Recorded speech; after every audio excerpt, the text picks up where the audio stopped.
everyone, my name's Rachel and I'm joined by Olivia. On behalf of Consortium Private Wealth, we'd love to welcome you to today's event. International Women's Day holds special significance as a day to celebrate accomplishments of women who've shattered barriers, challenged the norms and paved the way for our future generations. This year's theme, Inspire Inclusion, is about fostering a world where every woman feels valued, respected and empowered to pursue her dreams. It's about recognising the diversity of women's experiences. Thank you so much for joining us today as we hear from some amazing women as they share their journeys and how inspiration has led them to where they are today. Unfortunately, Emma won't be able to join us today. She offers her sincere apologies. She was looking forward to, obviously speaking and sharing some insights with you all. Please ensure that your phones are turned on silent, and we will be recording today's event, so if you know people that have missed it, then they'll be able to find it on our social media channels. So, all right. We have a clicker. It doesn't work. Okay, firstly, I'd love to introduce Amanda Wilson up first to share her story. Chief Executive of Horsham Lister House. Amanda is renowned for her exceptional leadership in healthcare services.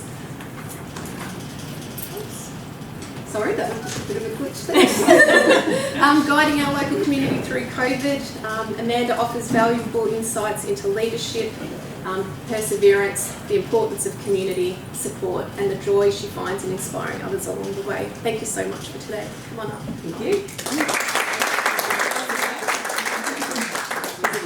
Yes. I need to give my caveat first that I've actually not ever really made a public speech before, I've just realised, and nor have I ever used PowerPoint before, so I have created it. Leanne, put your phone down, don't record me. So thank you. My name's Amanda Wilson, and I'd like to thank Olivia and Rachel specifically for putting this event on today, for inviting me to come and talk at International Women's Day. I was equally parts honoured and horrified to be asked. I'm still not quite sure what they asked me. I didn't know what I had to say. I'm just a girl from Geelong who fell on her feet marrying an amazing man and moving to the best community and having my best friends in the world. I went from a bit of arrogance, I can talk underwater, surely this is easy, to I wonder if ChatGPT can actually write my speech for me. I then wondered if my menopausal brain will ensure that I forget the words halfway through. Absolutely. I then got distracted and probably go into squirrel mode, 100%. But I feel safe in a room where women have come to learn, to laugh and to love, and I hope I make you do all three things. So I tried to put together what I consider 3 tips of success by someone who doesn't actually really know very much, which is me. I might just go with this. So this is some boring bits. Wife to a beautiful GP husband in town, proud mother of 5 children, 3 of them bonus, and 2 children who tried to break my lady parts at being over 9 and 10 pounds in size. I definitely do not feel old enough to have 1 grandchild, but I do. Current CEO of Lister House Medical Clinic here in Horsham, which we own with my husband. I'm qualifications in anthropology, nursing and psychology. I'm a current board member of the West Wimmera Health Service. I'm about to undertake a PhD, which I still don't know why. We've got a total of 50 staff and doctors who work with us, and we see at least nearly over 400 patients every day. In COVID times, we swabbed over 25,000 people. We gave vaccinations to over 45,000 people and still counting. And we were asked to wear full PPE gear for more than 1,300 days non-stop. It's great when you've got menopause. We weren't asked to do it, we knew our community needed it. I'm so proud of how we rose to a massive challenge in COVID times, which I could not have done without my amazing team, which are mostly women, besides me and holding me up. There's too many to mention, but I'd like to give a big shout out to our practice manager, Leanne, who, when I thought I couldn't do it, or I couldn't take any more steps, she always encouraged me that we could do this. Everyone needs a Leanne in their lives. Leanne, put your hand up.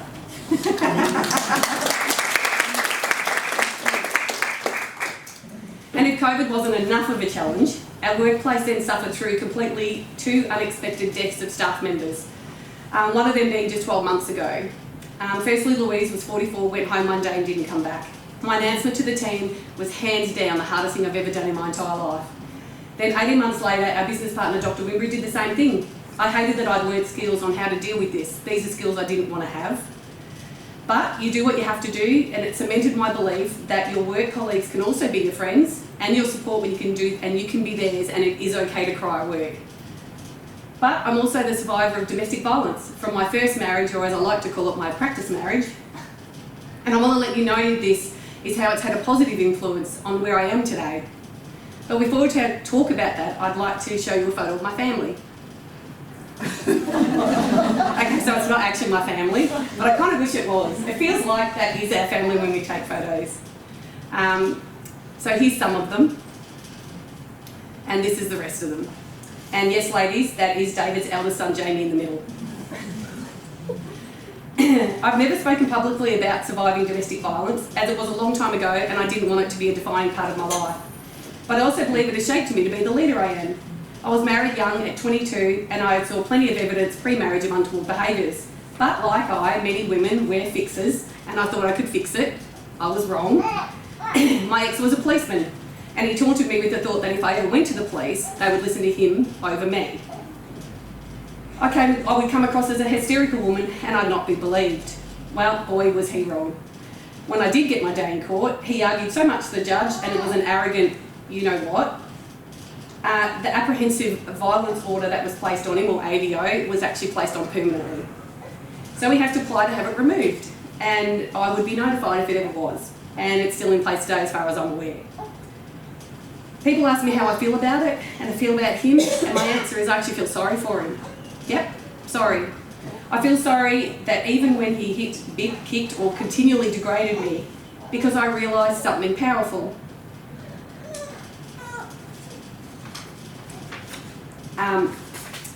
You can control who defines you. My auntie also helped me learn this lesson when my auntie Velmay was swimming in a beautiful backyard pool, full makeup, making sure she just skimmed the top of the water, not getting wet, not one drop of her perfectly coiffed hair. I asked, why aren't you getting wet? Her answer was, well, a man I worked for when I was in my late teens, early 20s, Mr. Wishart. He was a chemist and made sure all the girls were presented every day. Inspected them each morning. They weren't allowed to have a hair out of place. And they still had to have full makeup on, and they were paraded out like dolls in a shop. She was in her 70s, and she still could not go anywhere without makeup or her hair being done, and it certainly wasn't going to dive into a pool and get her hair wet. It was at this exact moment that I realised I would never let a man, or anyone else, define me. So yes, I forgave my ex-husband. I even felt sorry for him, because I didn't want someone to live in my head for the rest of my life. I didn't want to be tormented, miserable, and the only way I would feel better was to put down other people. This was not for me, it was a conscious choice. I chose to live with the feelings of joy, love, laughter, friendship, and how I can help people on their journey to be the best they can be. I realised you could choose how you could respond. Sounds simple, but for me it was an awakening. So, tip, you can control who defines you. I also learned that physical abuse was actually easier than verbal abuse. But I hope you don't experience either of those things. But if you do, reach out, you will be believed, and you don't have to stay. So how does this tie into the person you see here? Because I realise that management could benefit from the same things. Management is about lifting up, supporting your staff so they can be the best version of themselves, not to be put down to make you feel tall. I don't need to stand on people so I could feel taller. I could help people so they could thrive, and I could hold them up.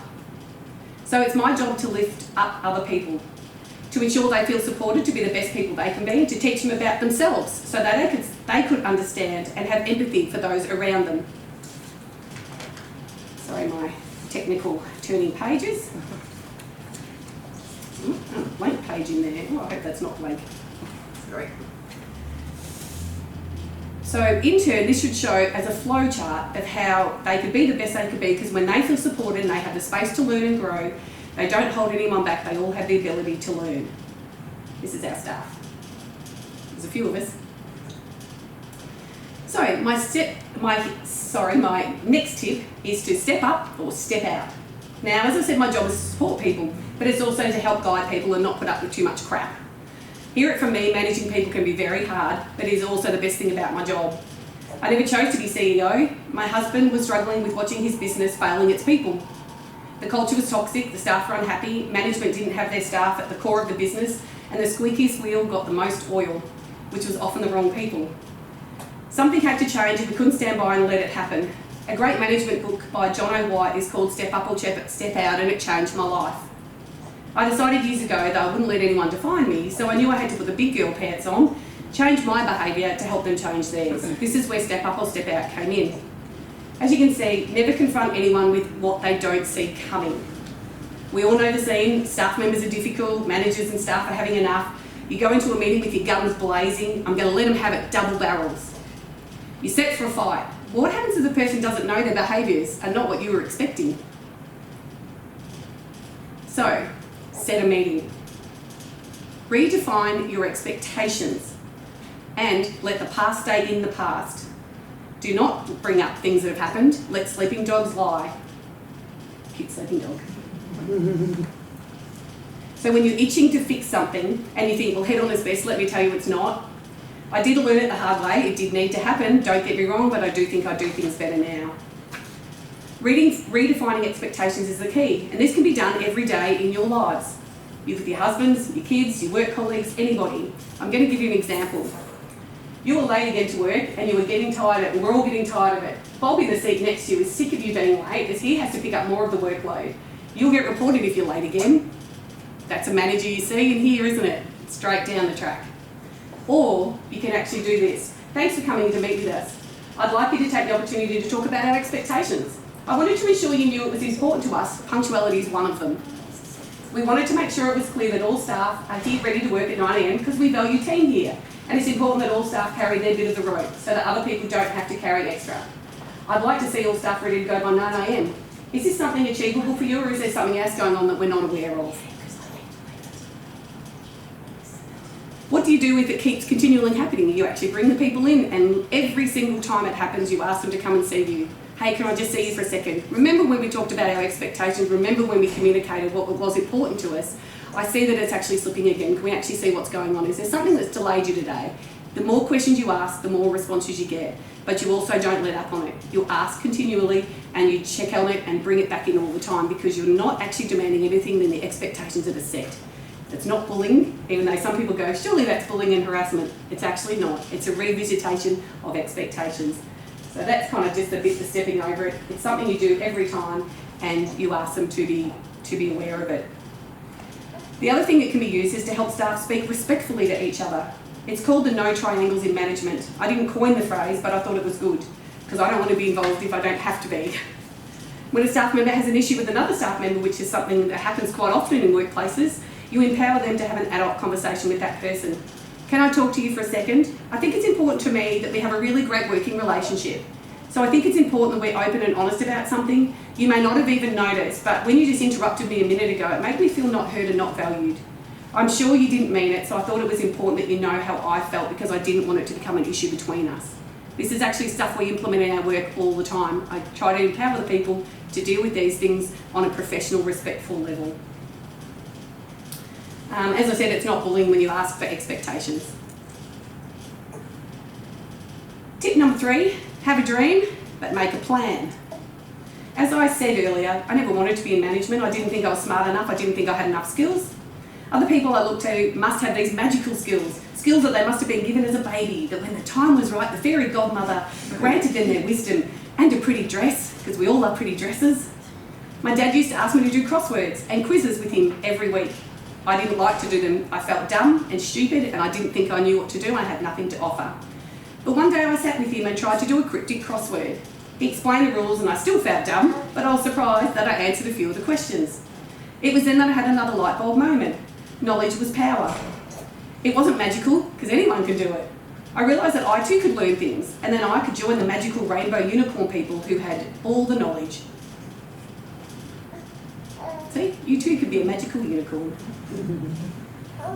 So I now try to do the quiz at most weekends. I read the newspaper, I watch the news and keep updated with current affairs. My dad died 10 years ago, and I now do the quiz every day, and our kids also do it with us. I found out it wasn't magical, it can be normal. If you read, if you learn, if you can be smart, then everyone can do it. You have to have a plan, but then make it happen. No one else has all the answers. They learnt the hard way also. They've studied, they've learnt, and you can too. But you have to have your dream and then make a plan. If you wanted to be a doctor, that's your dream, make your plan. If you want to write a book, that's your dream, now make the plan. Find out what's involved, write it down one step at a time. If you dream to be a movie star, that's your dream, make the plan. The old saying is if you plan to fail, you fail to plan. But it can be done on the smallest things. If you want something, plan it, start today by learning, reading, finding the steps you need to get it done, learn something new every day. There's nothing magical to it. If you want to stand up in front of an audience on International Women's Day, and this is the first time you've made a PowerPoint presentation, you realise you could do it, and you find you might go a little bit wrong, but you also might have something to offer. We all have a story to tell, we all have a journey to complete, but we also have to let people learn their own lessons. Let them tell their own stories. Let them learn by saying things like, wow, that sounds really difficult for you. What could you do about it? It works with your mates, your workmates, your soulmates and your playmates. They all have their journey and it's not up to you to solve it for them. They need to learn it for themselves. I watched my nearly 80-year-old mother grow and develop, learning her life lessons she's meant to learn because she didn't have the right guidance in her life to help her realise that she could do it.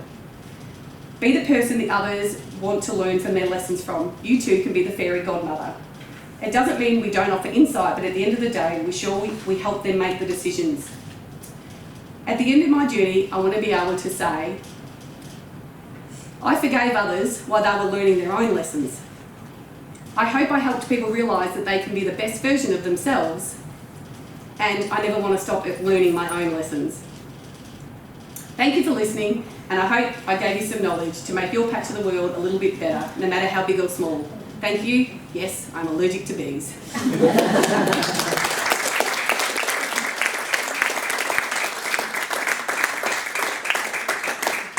I get to sit at the back now? I hope I didn't. Thanks, Amanda. That was amazing. Next, we'll join Lisa Cossins from Planet Feel Good. So Lisa's going to take us through the ups and downs of her journey, the challenges that she's faced, and the lessons that she's learned along the way. Welcome, Lisa. Thank you. So I am Lisa, and I had a dream. Well, it sort of probably wasn't a dream. It was just happened through default because I was a kid who was well fed when I was younger, and always had issues with body image and being overweight and things like that. And it started from a very, very young age. There you go. And not long after this, I had my first taste of what was required to work out how to problem solve. So as a young kid, at about, I think I would have been a whole 4 in the tiny tots at the town hall in Stall, wrapped up in a suit. I was a mouse and I had a tail like that, and we had to do a somersault, and there was about 30 or 40 tiny toddlers on the stage, and I still remember to this day I did a somersault and somebody stood on my tail and my tail got torn off, and I ran off the stage, this full hall of people, and I ran off the stage in tears, and it was just that feeling of failure and thinking, my gosh, what am I going to do? And I think, you know, from that time onward I've actually been okay to have failure and problems in my life, and it's actually been exciting to have to find out what possibility there is when things go wrong. Okay, these are my inspirations. So this lady here, I don't know if anyone knows the world of Les Mills. Les Mills is a body training system that is now a worldwide phenomenon, 110 countries worldwide, and I became one of the first licensees in country Victoria after I went to a convention in Sydney in 1995, and I saw weight training on the stage at this convention. I could never see myself as a fitness instructor, and I used to actually pay for Amanda Wick from Horsham to come to my little gym. I just had a little club in Stall, and I used to do circuits, but that was as far as I sort of took it. So Amanda used to come up 2 or 3 times a week and do classes for me, and everyone kept saying, why are you not doing this, Lisa? And I just couldn't see myself up there taking a class because I wasn't good at public speaking, I wasn't good in front of people, etc. So I went to this convention and I saw this weight training. I'm like, oh my gosh, that looks really cool. And I could see myself doing that because it was slower, it was stronger, there was so many things about it. And I started off my fitness career dabbling in a little bit of weight training, not a lot. And I like that strong side of working out.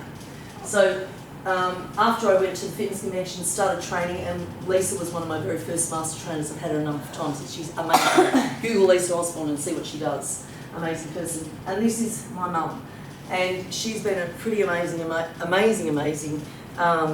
mentor, guide, incredibly resilient. My father was killed when I was 6 years old in a plane accident, and we never saw Mum miss a beat. Last week, 2 weeks ago, we lost our family farm, out at Pomona. Beautiful old homestead where my father's ashes are sprayed, and she still has not missed a beat. She just gets on. She's got a problem, and she goes into solution mode and sorts things out.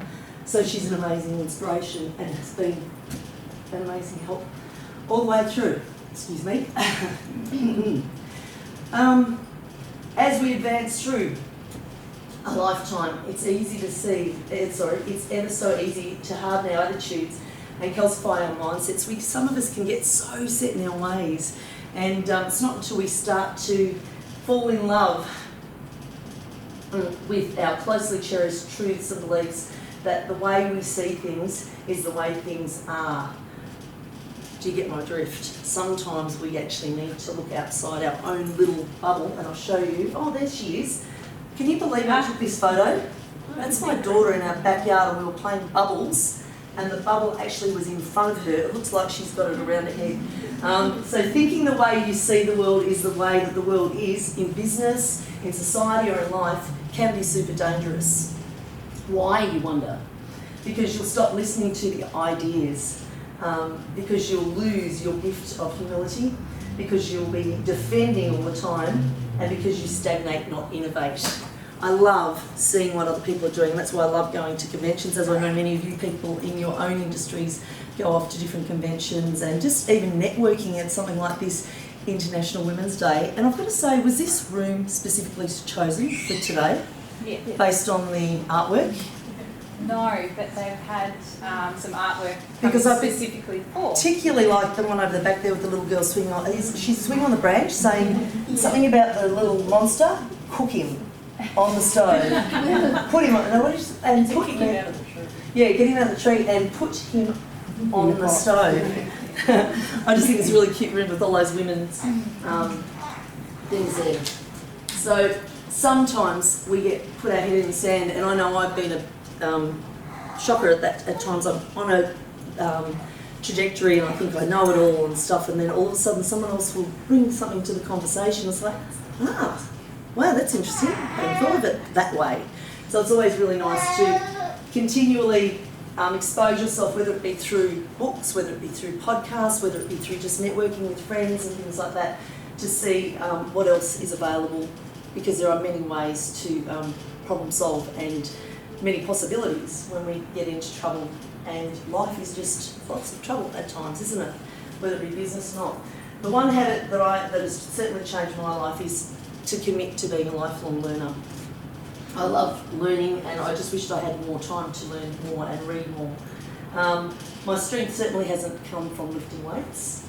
It has come from getting back from when I've been knocked down again and again and again. So from that little kid, when I got knocked down, the tail fell off my outfit, I then went on and studied HSC, which it was back then. Some of you young viewers probably wouldn't know it as HSC, because they had a final year 12. And my mother said, you have to have year 12, Lisa. So we went, and I never really connected with school at all. So I did. I went on and I went to Ballarat Grammar. I did my HSC, 12 months, and I had the biggest argument with my mother when I got my exam results back. I failed by 1 point English, and it was compulsory to pass English. And I said to my mother, you have wasted a whole year of my life, and I was so angry. And I will never make somebody do something that they won't do, want to do from now on. My daughter has actually just pulled out of psychology. I said, it's okay. What else do you want to do? There's other things, there's other possibilities. So don't think that we all have to be branded with the same brush. We don't all have to have a certain education. So I didn't like public speaking and still really get tongue-tied with it. But I do it because it's something that makes me struggle. And I think, the longer I've been in the industry, the more I realise, and particularly reading a few books like this, this is where I got my motivation to start investigating strength training in particular as a means to finding wellness. So this was written by Dr. Mary Nelson. The actual book was published in 1997, and this is her new friend, Dr. Gabby, who's sort of a bit of a trailblazer at the moment, doing lots of amazing stuff on muscle-centric medicine, so using muscle mass to help build better wellness. So I've been doing strength training, as I said, since I first started in the industry back in, I think I became a licensee for Les Mills in 1996. And a lot of people didn't see that strength training could be used as part of a management plan for wellness. I was fortunate enough that I have an amazing partnership with what was Women Healthcare Group, now Grandkids Health. They approached me when I first came to Horsham because they knew that I was doing strength training and asked if I would do a program for them based on strength training for people with chronic disease. And I still have a partnership with them today. We have new groups coming every term. And the cool thing is, many years ago, I would have loved to have done a research study like some of these doctors and actually tried to, with Women Healthcare Group at Ballarat University, bring together a research, but we weren't successful at that time. I've done my own research, and it's wonderful when I see people coming to me that have been referred by a GP, and they come to me and they're broken. They could have all sorts of 3 or 4 different chronic conditions that they're managing, and they're still coming to me now, 15 years later, standing taller, fitter, stronger than they were the day that they walked in the door. I've got people in their late 80s, 90s. My eldest participant at the moment turns 95 in April, and he came to me at 85. And as I said, he's stronger, fitter, came to me with very bad depression.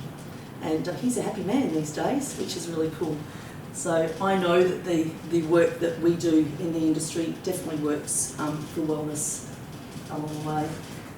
All of those things for me, public speaking, not knowing whether I could be a fitness instructor and get up in front of people and deliver something that was going to be life-changing, all of those are challenges that I've chosen to learn and create a skill.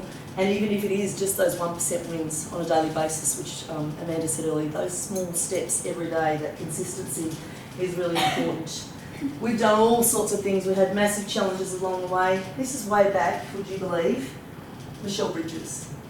So I've had lots of different guest speakers along the way.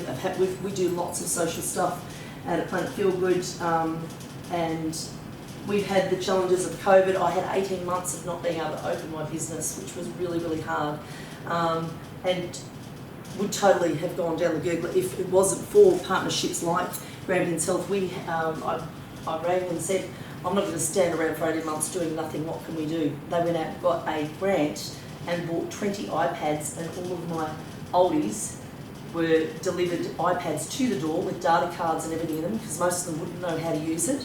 So they had an OT or a health worker or whatever deliver the iPads to their door, and it went all the way out to Dinboola. There was people at Dinboola, and they would come into my Zoom room 3 times a week to do the chair-based exercise. So it's amazing. Where there's a problem, there's always a solution. That's probably been the biggest thing that my mum has always taught me, and she's definitely in solution focus mode at the moment. So a mind that remains flexible wins. Strange advice. We've got to be flexible. When things get hard, when things get tough, we've got to try to find a solution. There's something out there, without a doubt. And the one thing is, there is constantly change happening around us, and if we are not good at changing with the change, we get left behind. So, all I'm offering and suggesting, and perhaps even pleading for, is you to remember is that commitment daily, that small little contribution of 1% daily is an absolute superpower. Do not allow even one day to go by without pushing yourself to make a micro win. This could be growing your personal mastery or your fitness, or within your capacity to love, or in the building of a business around you and your influences on other human beings, or selecting a growth team to support you. So sometimes we do need to reach out and get other people on our team because it just feels like it's really hard work. So just making sure that you tap into those superpowers. Probably the biggest thing that I see when people get stuck with their own personal journey is that they aren't doing something consistently to work on their self-care. And so just contributing every day something that's going to make you feel good is going to then help you muddle your way through what other challenges might come your way. So just going back a little bit to where I started, after failing my HSC, I went away for a while, took off, left my mum to run her business, and I went up to Haven Island. We worked for 4 years up there. And then after that, whilst I was coming home each Christmas to help mum out, because we used to do a lot of, I was in the hospitality industry, ran a restaurant, and the restaurant was based around me running it. So after I left, I thought I'd better go home and help mum out with the wedding season, because we did a lot of functions. And so I'd come home, and one year when I came home, I met a bloke, and he had a gym installed.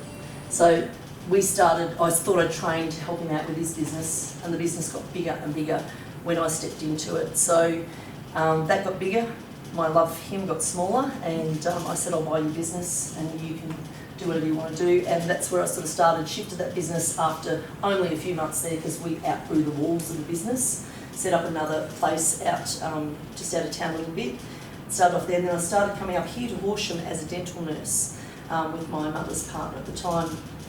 And I started going along to one of our local gyms, but I was very overweight and felt very uncomfortable going in there, and I just sort of thought there was a real opening for somewhere that was a place for people like me that didn't really feel comfortable going to a big gym setting.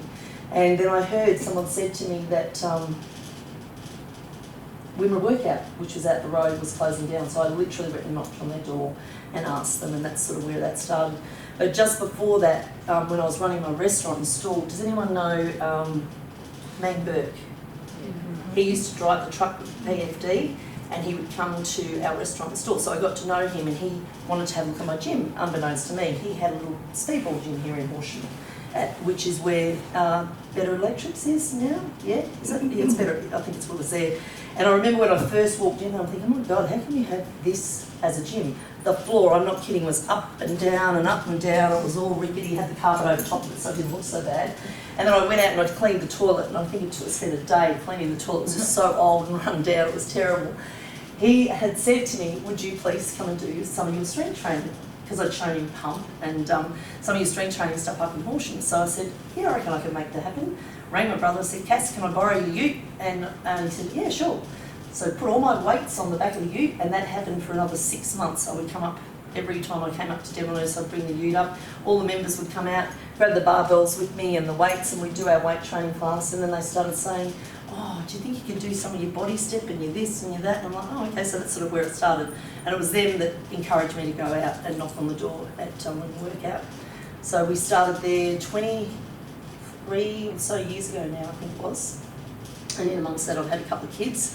So the two businesses up and down the highway got a little bit hard, so decided to sell that, the one in Stawell, and just be here, Planet Feel Good. So yeah, it's been an amazing journey, and this company in particular has been an amazing company for me. I've been offered by many other companies to go on board with them, and I just love this company because it's a small family company, and they invest back into their research. They make sure that the programs that I get to deliver to my clients are all research based.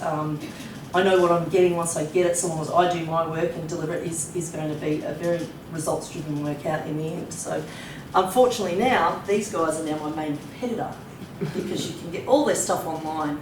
I'm fortunate that I've got some very, very loyal members who come to me just because they can get that extra hands-on with coaching and stuff like that. So I'm going to play this one. So you reckon it's the same arrow? Yeah, I hope it's loud enough. This is a story about how to change the world.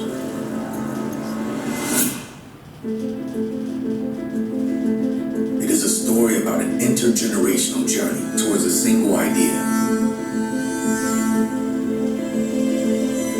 Like all great stories, this one didn't begin in the marketing focus group or in the boardroom of a multinational corporation.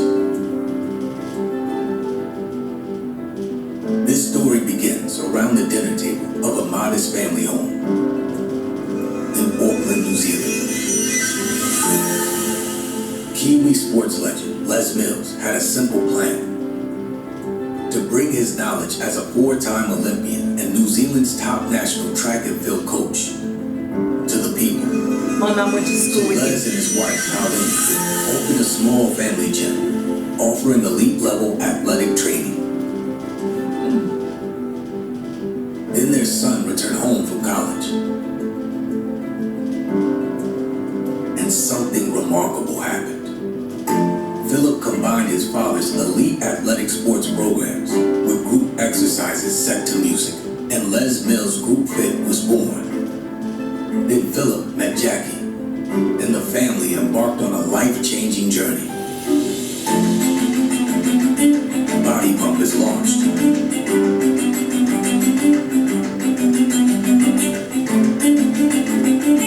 Establishing a new experience in exercise and health. And within the decade, Body Pump became the most popular group exercise on the planet. And as the number of programs grew, each one designed by dedicated expert program directors, it forward from the most innovative sports science and Les Mills Senior's athletic legacy. Philip and Jackie never forgot where their journey began. With family.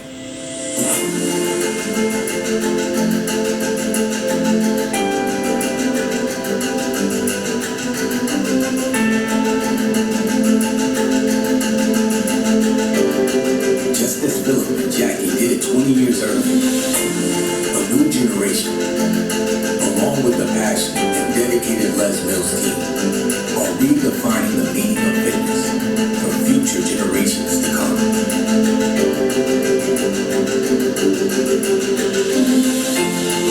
And as the world went online, so too did Les Mills, with Les Mills Plus. To be voted #1 fitness app by USA Today.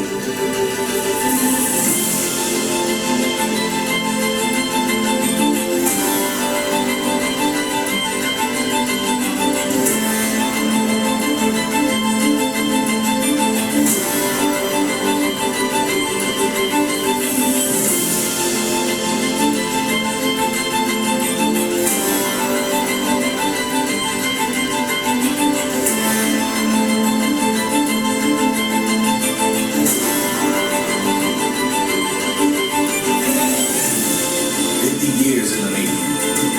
From a small family gym at the bottom of the world to 110 countries around the world. One simple truth remains at the heart of the Les Mills family. Being healthy, fitter, and strong makes the world a better place.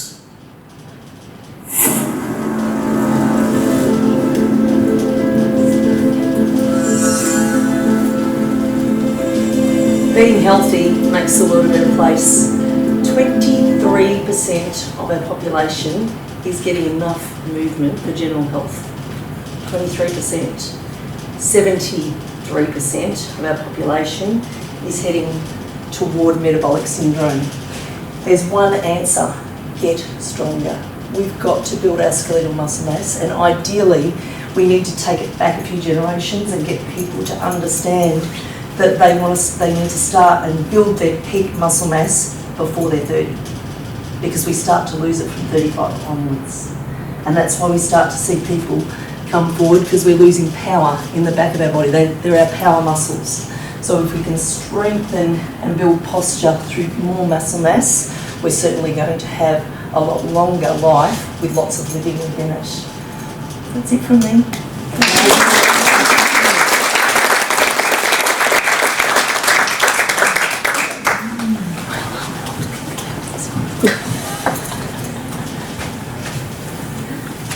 Thank you, Lisa, for sharing your thoughts. We're good with that one?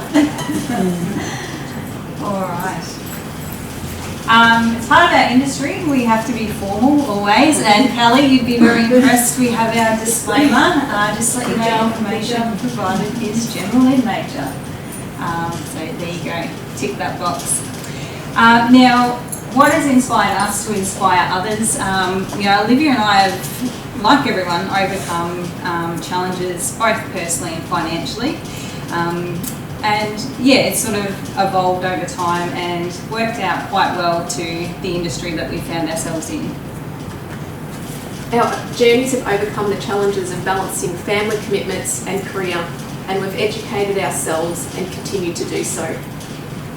So as I said, our journeys have played a big role in the advice that we give to others. We're helping others create more financial well-being and resilience so that you guys can focus on the stuff that matters and not so much of a focus just on the dollar figure. Barriers. So as women and as humans, to get to the goal that we want to achieve, we often face barriers. And what has stopped people from achieving our goals? It's called life. But it's not all bad. It shapes us and we learn from these barriers and then guide others through their challenges. So because we've faced barriers and we've had challenges, it's just inspired us to want to help others more, whether it's friends, whether it's families, whether it's in our industry. What sort of barriers do I mean? So as women, the caregiving, the time out of work, not only just to look after our children, it's also our aging parents. Our work commitments, running a household now is like running a business. Because we're time poor trying to get all the top 3 factors happening, our financial education slips and we don't make time and prioritise our time for those important things. A lot of other barriers that women are facing are the major decisions being made on behalf of ourselves. So, it goes into a way that I suppose stops our goals being achieved and those goalposts keep getting moved. So how can we overcome? Oops. So while we've got those barriers, which Olivia mentioned, we've also, it's a good time to reflect on how far women have come. 90% of women now assume control or share the household decisions. 40% of women take the lead in household decisions. I know in my mum and dad's generation, dad always took care of the finances, so it's good to see a shift in that. 70% of women are now employed compared to 1 in 3 in 1950. And it was only in 1974 that women were actually able to apply for credit in their name. So we have come a long way. We've still got a long way to go, but we're seeing some positive changes. More women are in senior and professional roles. So in Australia, the overall number of female financial advisors, Olivia and I, is only 23%, but it is growing. So when I first became an advisor, we'd attend seminars and there would be a table full of men and Olivia and I, pretty much. So it's now evolving as time goes on. We're really proud of our business. The 3 of us advisors and also business partners are female, so the poor boys are a little bit outnumbered, Ash and Rob, but so we're really proud to see that things have evolved, not only with us, but in general across the board. Now, financial independence, it's a term that is thrown around all the time. It's something that we all strive for. It provides us the security and the freedom to make choices, based on our values and priorities rather than solely just on the financial aspects. And something that we really encourage is to prioritise your financial well-being. So this stat here from Beyond Blue is people experiencing financial challenges are twice as likely to experience mental health challenges and vice versa. So it's something that we really need to get right for ourselves and our families. Financial stress has a huge impact on our relationships with others and also our mental health. So how can we look to increase our financial well-being? Well, apparently we've got this. So first one is set achievable goals that align with your values. You can start start drilling down with the basics of what actually matters to you. Is it having experiences over things? Do you want a Gucci bag, or would you like to go on a holiday with your family? So prioritising what you actually value will help you work out what your goals are. Create a budget. I know budgets are boring, but they are something that we all need to have. And also we need to make sure that we're spending intentionally. So again, bringing it back to our values. And there's a common theme with Lisa said as well, is it's the small things that matter. So being consistent with our actions, don't underestimate the small savings or the small little spends, because over time they can have a huge impact. It's important to find the balance, so it can't all be about saving, it can't all be about that. We need to save for now, to have fun now with our family and friends while we can, but also make sure that we're setting our way for the future as well. Making sure that we understand how we invest our money. So superannuation is more than likely our biggest asset that we'll ever have. So it can be, diversifying your investments, making sure your eggs aren't all in one basket, as they say. Definitely one thing I'll encourage you to do is, again, not the most exciting thing on your Friday night, but check out how your super's invested, because that will make a huge difference between what you have down the track, and it's something that you can all look at online. Making sure that you have good debt versus bad debt. So it's easy, the banks will give us money, it's easy to get caught up in it, bit of a vicious cycle. So having good debt, so such as your house or debt for your education, these are the things that will, increase your net worth and actually has a future value. Whereas your bad debt will be things that lose value the moment you take ownership. So that can be a car loan, or your buy now, pay later and credit card debt. Another one, it's not a good stat, but it's one that's improving. Women on average retire with 25% less super. Good news is there's strategies that can help bridge the gap for retirement moving forward. So there's strategies that can be utilised, such as spouse splitting between superannuation, so between partners, spouse contributions as well. So this is looking at increasing contributions for the one that stays at home or works part-time. There's government co-contributions for low income earners for your super as well. And just as of yesterday, the government's announced plans to pay superannuation to those receiving parental leave pay. So that's a huge win for the ones at home taking care of the children. So it's exciting that these bridges are getting a bit closer. So people are listening. This is probably the least exciting part of our role, but it's one of the most important parts, is making sure that you've got financial resilience. So creating an emergency fund, with the cost of living, inflation, any small expense or large expense can potentially derail someone's financial well-being.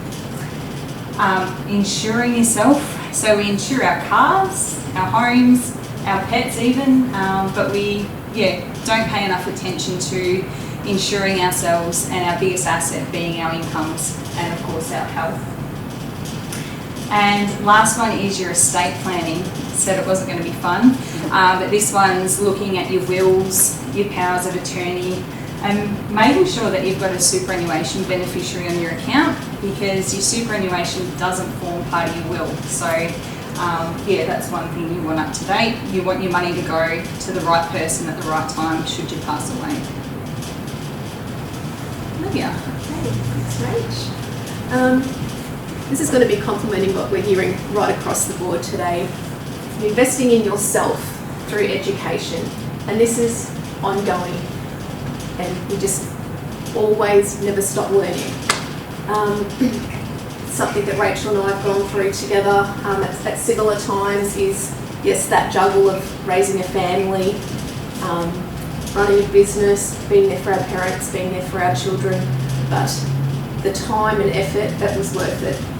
What we've learnt along the way that now enables us to mentor others and educate others has just given us a whole new purpose in life, and just really proud of each other for holding each other up. There's been lots of ups and downs, and the good thing we also learnt was don't be too proud to ask for help during these times when you are trying to make a career change or need some help with your homework. It's actually okay to ask for help. I know everyone thinks that we need to adult a certain way, but it's there's so many people that we can learn from and get inspired from. Always invest in yourself. I think someone else had this one. Knowledge is power. Look, financial literacy gives us the power to make good financial decisions. Rachel's spoken a bit about that. Education for your career creates opportunities for wealth and personal growth. One thing though, just be a little bit careful where you get your information from. Everybody has an opinion in our industry and with money, and it's just so overwhelming with what's out there. What do you read? What do you listen to? There's even the chit chat at the barbecue that someone's telling you you've got to do things like that. So take a little bit of a step back, educate yourself, get the right books, get the right podcasts, work out what it is that you want to study, and then make an educated decision on what you're after, whether it is investing within your super or whether you're investing for your career, all those sorts of things. So take it slow, absorb the information and take the path if that's right for you. Reaching out for guidance. I've just touched on this one already, but I will go into it a little bit more. In the middle years of our lives, we sometimes hesitate to seek guidance despite life's complexities. Seeking guidance and educating ourselves demonstrates strength, wisdom, and a commitment to informed decision making. And asking for support doesn't diminish independence, it enriches life and strengthens connections. When I got to this point in my life did change. Not being too proud to ask for help or learning how to re-educate myself later in life to make a difference to others. It's definitely empowering learning from others. I learn so much from Rach every day, my team at work, from Lisa, from Anna, from Amanda, everybody. If you can have that mindset, whether it's that 1% change or just continual learning, and just share that knowledge freely. That's the only thing you take from my speech today. Whatever you learn, share it with others. Share it with your kids, share it with your friends, empower them. It's a wonderful feeling. We'll leave you with this one because it's easy to get stuck in our heads, and financially we hear a lot of people saying, I wish I had done this sooner, I wish I had done that, and they can get quite harsh on themselves and put a bit of shame on them. So we really want to instill that it doesn't matter when we start, and it actually doesn't matter where we start.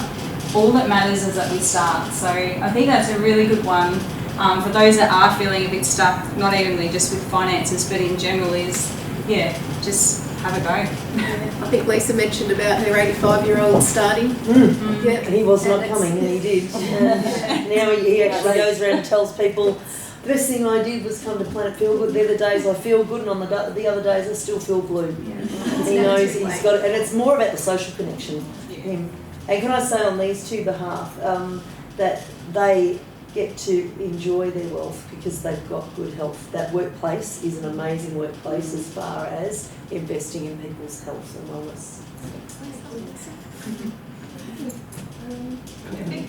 Thanks for listening. Next.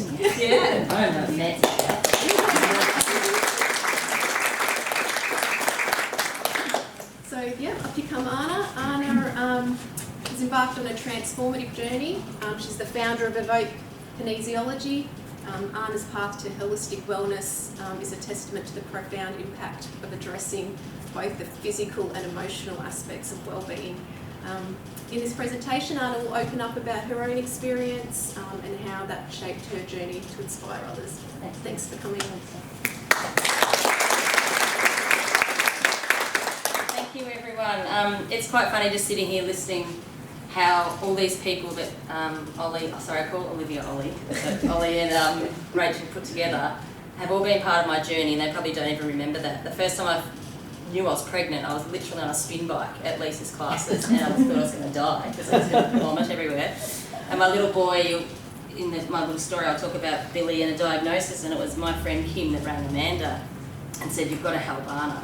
Her little boy is unwell." And then I went and saw David, and he made life a lot better. And then Emma Keeley, I actually went to boarding school with Emma. So, and yeah, Ollie has helped me through a lot of financial situations. And in Rachel's previous job, she was one that sold me my car that I got before I had Billy. So I love how everything kind of works. But yes, I'm Anna, and just like Amanda, when Olivia called me to ask me to speak today, I was like, what?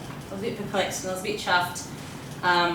Because I don't see what I do as inspiring, because I'm just being me, especially when I'm knee-deep in the actual reality of life. So some days I feel that I'm simply trying to put one foot in front of the other, but maybe that's exactly what life is all about. Seeing the real us as women, and not hiding behind ideals and perceptions of others and society, but even more so, those perceptions we have about ourselves. Maybe that is all the inspiration we need to allow us to be who we are here to be. So who am I? I'm Anna Pickering. I'm a registered nurse and kinesiologist studying boat kinesiology. I have a clinic in Horsham and now one in Ocean Grove. And originally when I was asked to speak, I had all these wonderful ideas of PowerPoints and photos of my childhood and lights and whistles and all the fancy stuff. And because I had all that in my mind, you know what then happened? Life in the most crappiest form. So for the first time in 3 years, Luke Carr, my partner, and I, we went to do something together, just the two of us. Our 5-year-old son was left in the capable hands of his 18-year-old sister on the weekend, and in the middle of the comedy show, I haven't talked about this publicly yet, so I'll probably start crying, but anyway, we received a call that Billy was unwell and he couldn't breathe. So cue ambulances, Micah paramedics, and a hurried drive out of Melbourne to the Geelong Hospital. Billy's okay now, but he had that RSV that just took him down to 75% saturation in 10 minutes.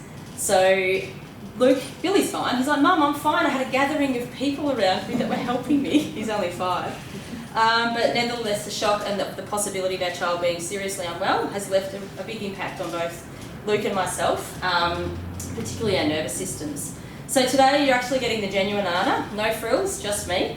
And it's fitting because I'll share what inspires me and also how my learn to swim moments have shaped who I am today. Just like that moment on the weekend when I can reconcile why it went on, will eventually do. So first off, some of you are probably wondering, what is kinesiology? And look, I even ask myself sometimes that too. So essentially kinesiology merges Eastern and Western medicine and uses muscle testing to pinpoint energetic imbalances in the body. So I do a lot of work on mental health, emotional health, and a lot of our time, if we don't deal with our emotions, they fester in our body, and that's where illness and disease. So pretty much a lot of people come to me to talk about their stuff that they've never talked to anyone about. They may come with a pain, and then we talk about the emotion associated with it, and they're like, "Oh wow, that pain's gone." Now, kinesiology is where my two healthcare passions actually combine, so conventional medicine and alternative therapies.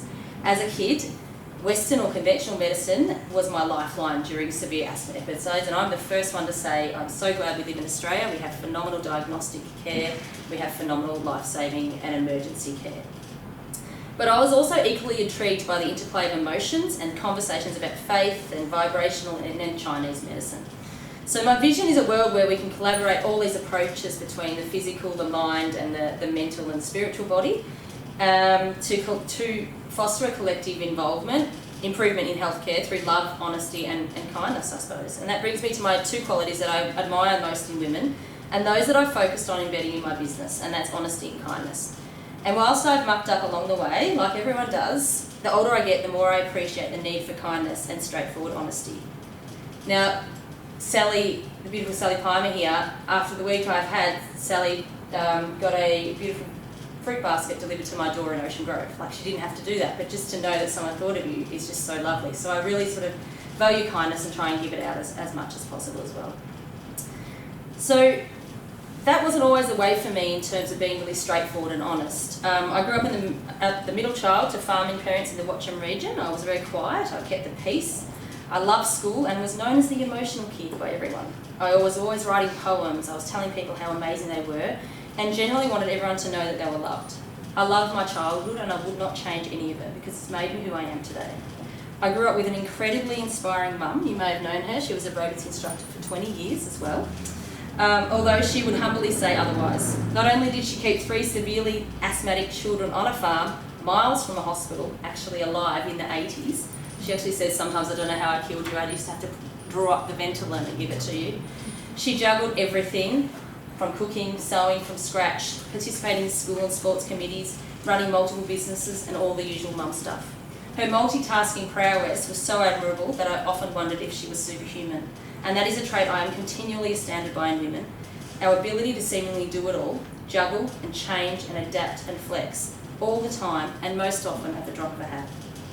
Mum was also the woman that taught me to swim.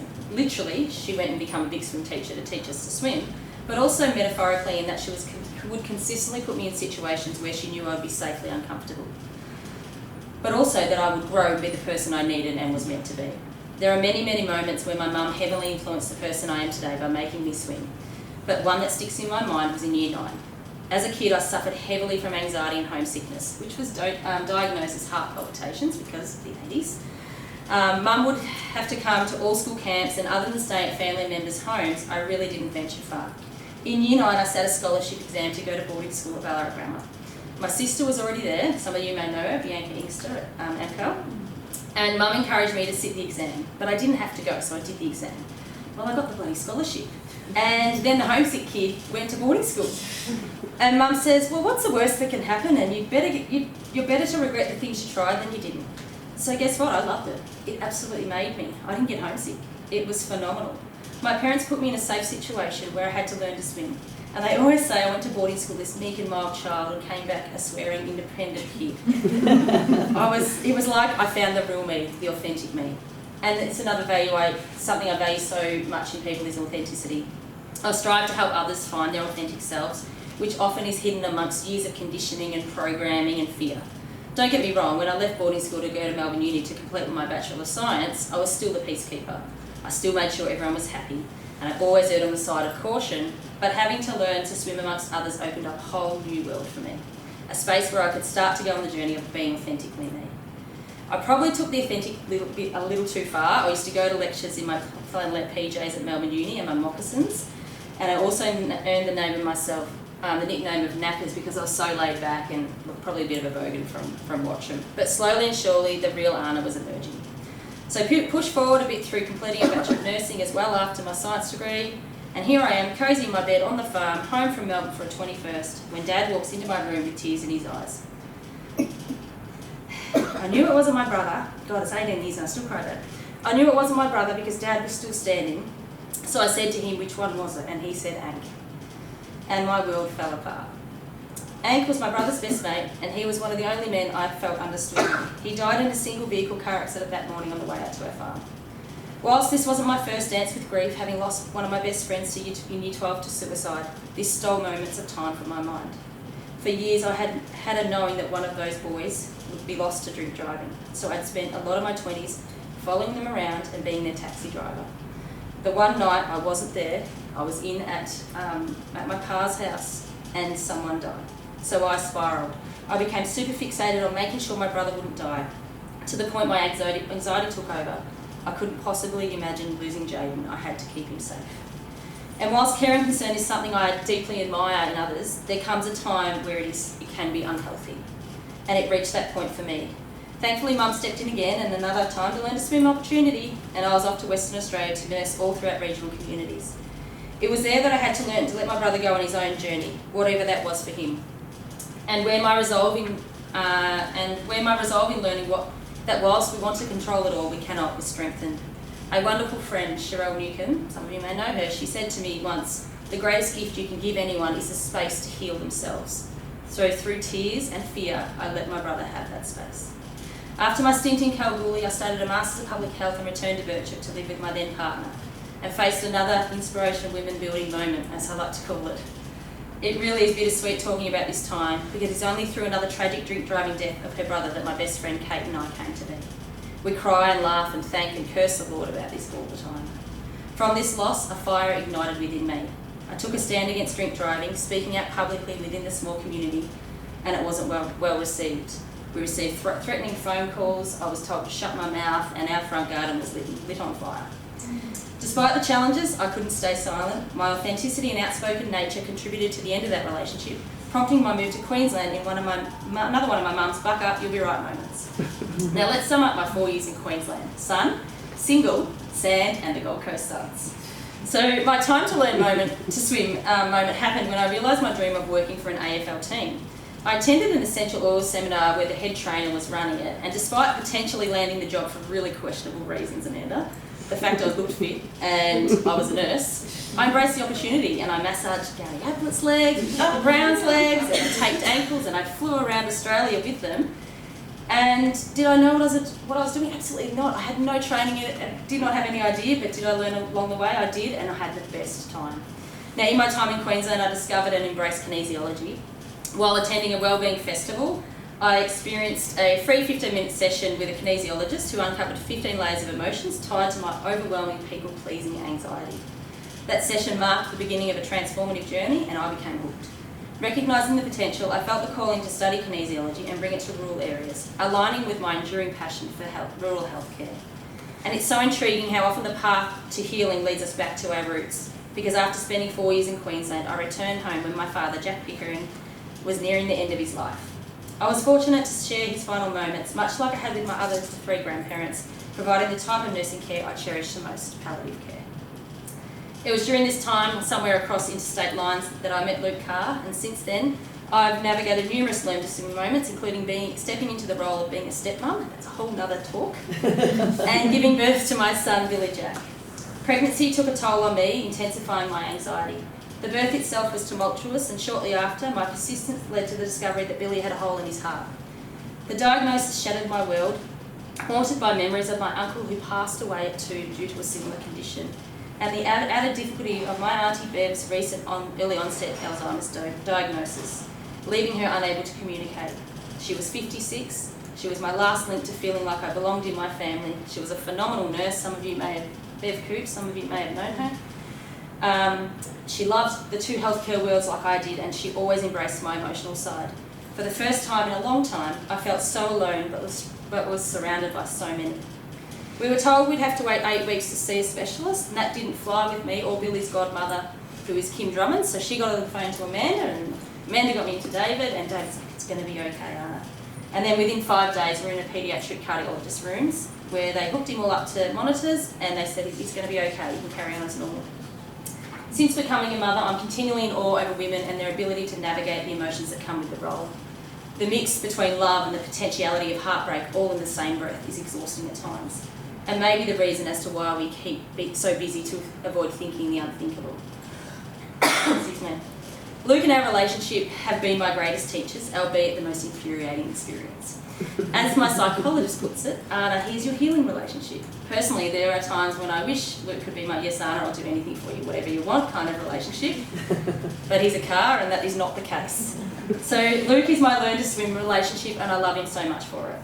In the realm of relationships, the best ones are those that bring out the uncomfortable aspects needing healing within you. They push you to grow into the person you're meant to be. While a Romeo and Juliet style love affair would be marvellous, our tendency to idealise love and relationships like in Hollywood often leads to their demise rather than a commitment to work through them. Admittedly, I'm tempted to slam the Zoom screen shut when James, my psychologist, says, Anna, everything in your life is 100% your responsibility. You need to trace back to where this comes from, especially during moments when I'm complaining about Luke doing something that he shouldn't be doing. However, in reality, he's right. It's only when we take 100% responsibility that the magic and change happen. As a result of this work, our relationship is now a shadow of what it once was, and there's nothing more inspiring than a person willing to work on their challenges, especially in a bloke. That is like the equivalent effect of what a football playing tradie would have had on me in the 20s. So through the transformative techniques of inner child work and kinesiology, I've been able to heal the neglected or stuck parts of myself. Those little Anna fragments that were too quiet to speak up or too nice to express their true feelings. These inner Anna fragments desired to be heard and to be seen. Now let me emphasise that I absolutely loved my childhood, and my parents did a wonderful job, so this isn't a critique at all of them. However, akin to my situation with Billy, I understand that I'll never be able to meet all his needs. Therefore, engaging in inner child work becomes a method to reclaim those little pieces of yourself that kind of get left. Kinesiology techniques like this hold a special place in my heart. It's the most cherished method I use with my clients and in my group programs. Witnessing phenomenal shifts in women when they acknowledge their inner little girl is truly remarkable. So the next time you find yourself speaking unkindly to yourself, I want you to envisage that you're directing those words towards a younger version of you. It's a really powerful way to swiftly change your line of thinking. I started studying to become a kinesiologist whilst working as a school nurse at Horsham College. I love working with teenagers, but I found they didn't have the words to put to how they felt, and that is where kinesiology bridged the gap. After maternity leave, I left my role at the college and gave everything towards my business. And although life continued to life alongside me, it was the further fuel that motivated me towards ensuring that others never fell alone. Juggling an 18-month-old on my hip and a busy clinic, Luke then went on to pursue his passion for building design by starting full-time studies in Geelong in February 2020. And we all know what happened in March of 2020, COVID. Overnight, my successful in-person clinic was shut down. Overnight, our seemingly wonderful plan had fallen flat. Now this, my friends, was an epic I have to swim moment because our family depended on it. I wanted Luke to keep studying, but I was the income earner. Evoke, as you know it today, was born out of sheer bridges being burnt in all directions and me having to find a way to make it work. Quickly, online programs were created, women's empowerment groups, meditation programs, active programs, and a Zoom clinic room opened as well.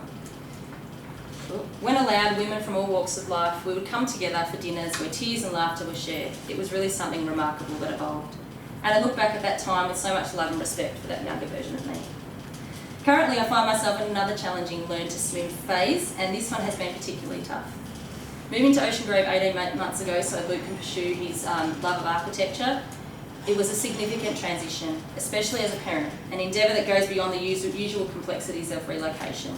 Navigating emotions and carving out time to meet new people, especially at 40 years old, presents its own set of challenges. Recently, with my mother's advice echoing in my mind, I took the initiative for change. About a month ago, I ventured down to the beach at 6 a.m. and began swimming with unfamiliar faces. It has turned out to be a wonderful experience, and perhaps the start of Evoke, the Ocean Grove edition. Looking back on my past 42 years, I feel so thankful for the ups, but in all honesty, mostly the downs. Because whilst they were harrowing, they were also life-giving. I'm constantly telling parents that we must put our children in safe situations where they learn to swim, because without that happening to me, where and who would I be now?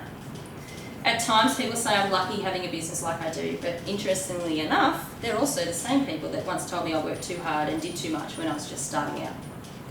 I love what I do, yes, but it comes with hard work and a keen ear for listening to my intuition for what the next step for me is, for my family and for my business. I lead from the heart, keep kindness at the forefront and trust what I believe. I'm privileged to be in a space where I can share and witness the incredible journeys of many remarkable women within the Evoke fold. Though my inbox is filled with gratitude, I'm the one that is inspired daily by all of you, and I am forever grateful for that. The world, and Horsham particularly, is full of inspiring women who are learning to swim through life's difficulties. So in sharing my story, I hope you can see that your story is just as beautiful and important. You are also inspirational, just as you are. The world needs more authenticity, less I've got it all together social media posts, and it needs our women to show up at times when we are cracked open beyond what we think is repairable, because we will be okay. I urge you all to use your challenges as your guiding force, find inspiration in genuine connections, advocate for honesty, kindness, and continue to pursue your authentic self. As you navigate your individual path, remember that your story matters, for in those moments of sharing lies inspiration, strength, and the healing of that little girl that has never left your side.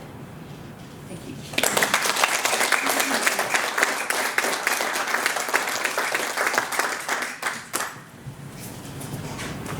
Thank you, ladies. That was amazing. As we bring today's event to a close, I'd love to share the journey of preparing for this has been just as rewarding as the event itself. So the conversations that we've had preparing this with staff, with the talkers, with each other, it's been amazing. We hope that each one of you have walked in today with an open mind and free of any kind of expectation. And we hope that you leave, you carry with you some reflections on what touched your heart and maybe just ignited a little bit of a spark for change, whether it was just something little or whether it's a bold step towards living a more authentic life that you truly are after. Thank you for taking the time out of your day, especially Friday afternoon and the long weekend. It's really encouraging and, to use the word, inspirational that you ladies are here, and David. have come together because it's obvious that you all want to learn, you all want to connect, and yeah, we really are thankful for it. We do have some tea and coffee if you've got time, and also some slices and yummy treats. So yeah, thanks again for coming, and yeah, we'll see you around.